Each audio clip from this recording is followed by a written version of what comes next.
हाय मित्रों, हूँ आज तमने पारिजातनो विषे फायदा जणावुं छुं। पारिजात वृक्ष छे एना घणा बधा फायदा होय छे अने जे लोको घणा जाणे पण छे अने नथी पण जाणता। तो आ पारिजातनुं वृक्ष छे तमे जोई शको छो। आ एना પાંદડા छे। तो हवे आ પાંદડાનો શું ઉપયોગ થાય છે હવે હું તમને જણાવી રહ્યો છું।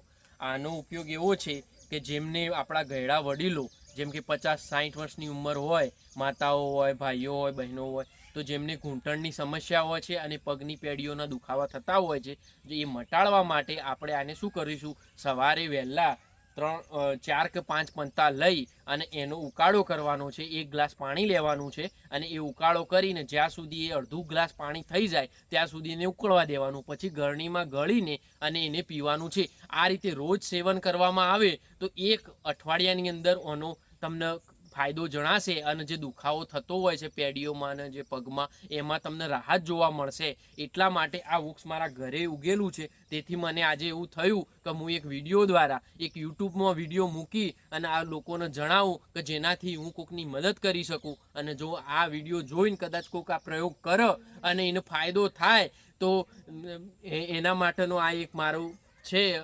તો તમે જોઈ શકો છો આ પારિજાતને આ રીતનો યુઝ કરવાનો હોય છે। અને બીજું કે આને ફૂલ પણ આવે છે, જો કે અત્યારે આના ફૂલ આવ્યા નથી। આના ફૂલ શિયાળામાં આવતા હોય છે અને આ ફૂલ હોય છે એ ઊંધા પડતા હોય છે અને જાણે પડે એટલે સીધી દિશામાં ના પડે અને ઊંધા પડતા હોય છે। પછી બીજું એક વસ્તુ કે પારિજાતનો ઉપયોગ બીજો પણ છે, જેવી રીતે આપણે શરદી તાવમાં પણ આના પત્તાને બધું ખૂબ જ ઉપયોગી થતું હોય છે। આના ફૂલનું પણ દવાઓમાં આન તેન બધું મટીરિયલ વપરાતું હોય છે। તો આ રીતે પારિજાતના ઘણા બધા ફાયદા છે કે જે આપણને દેશી ઔષધિ તરીકે યુઝ કરવામાં આવે છે। જો કે અત્યારે તો કોણ કરે છે દેશી ઔષધિનો યુઝ, કોઈ કરતું નથી। અત્યારે લોકો મેડિકલમાં જઈ અને મેડિસિનો લે છે, પણ આ દેશી ઉપચાર જો કરીએ અને પગોમાં ચાલવામાં રાહત થાય, પછી બીજી કોઈ તકલીફ હોય તમને એ પણ દૂર થઈ જાય, તો તમે આનો યુઝ કરી શકો છો। અને આ સારી એવી એક વસ્તુ છે।